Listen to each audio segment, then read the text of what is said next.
Are you thinking about using images, graphics, or photographs in your book?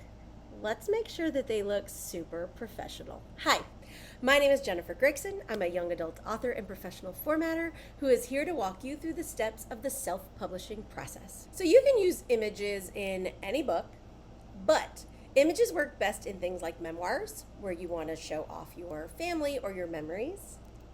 Nonfiction books, when you might have graphs or pictures that illustrate points that you're trying to make. Workbooks, where you might have spaces for them to write and you might have like little pretty boxes. That's considered an illustration most of the time, or an image. And they also work in fiction books like fantasies, where you might have maps at the beginning, or you might have pictures that help tell the story. I'm not talking like picture books. I'm talking about sometimes you need to add clues or photographs, like Miss Peregrine's Home for Children. Is that the name of that book? She had photographs in her book.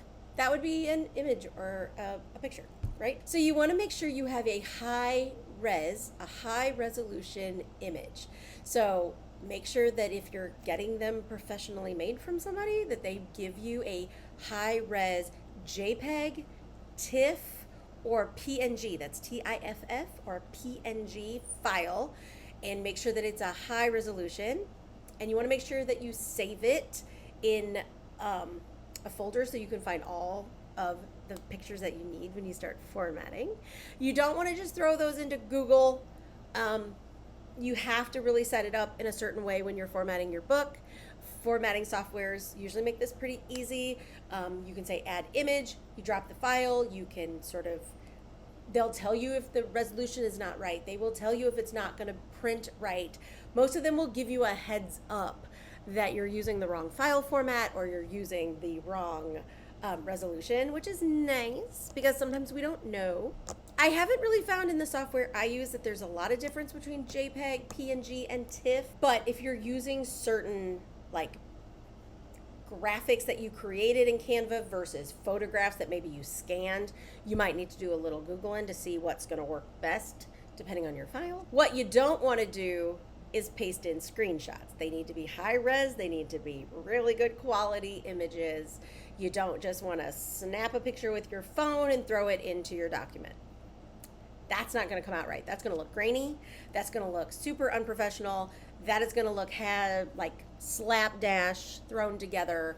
That's not going to look like you cared at all about your reader's experience. And that's not what we want. We want our images to enhance the reader's experience reading your book. You're also going to want to think about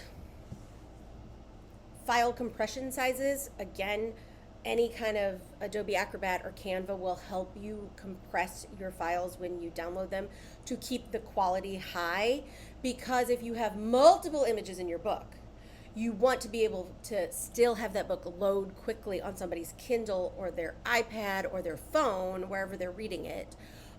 Or you don't want to have too many issues uploading the files at all to the bookstores. So that's another kind of thing to think about. If you're using one or two, it's probably not a big deal, but if you have multiple images in every single chapter, you are going to sort of start needing to think about that.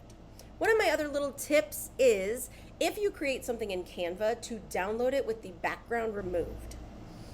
It makes it much easier to throw that in to the formatting softwares and not have it look funky.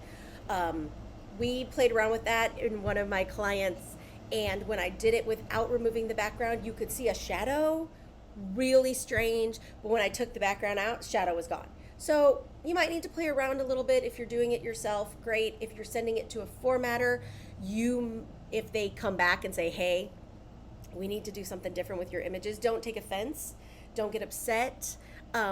You can either give them the files and let them do it. Some of them will, or you might just need to go back into Canva and re-download everything without the backgrounds, and super easy fix. So just work with the formatting, either software or the formatting person, to make sure that your images look great, because we want our books to look super good, right? We want our books to look as good as it reads. You work so hard on probably the graphics as much as the words, and you want everything to come together in a pretty packet. If you are hiring out a formatter and you are giving them your Word document, you can put in there blank image goes here, right? I would name them and then give that to them maybe with some sort of like bold or some sort of underline key so that they know. Do not put your images directly into the Word file.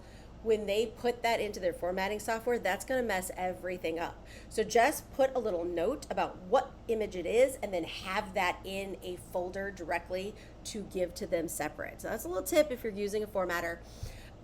If you're formatting yourself, then you get to decide how that works within your formatting software because they are all slightly different. But if you are hiring out and they are working within their software, they are going to need those files separately, high res, most likely the background removed, and they're going to need to know a few things. Do you want it to just be inlaid into the text as nice as it can be? Do you want it to take a full half page? Do you want it to take 2 pages? Like if you're doing a fantasy map or you're doing some sort of family tree, you might want to take both pages. We kind of need to know that to help guide the software into how it should look. So you may want to note that somewhere, either in the style sheet, or you can just put that in the Word. Like, I don't mind it if it's in the Word document as someone who works with clients. If they just say, this is the file 1 page, this is the file half page, this is just the file name, then I kind of understand that it just needs to look nice on the page. So you can work with your formatter and ask how they like things given to them, but you would give them a Word document or a Google document. Sometimes my clients do that and then I just download it the way I need to. That's great too. And then a folder with all of the images, and it helps if they are named well, not just 1, 2, 3. That gets a little confusing unless that's how you put it in the Word document. If they match, cool.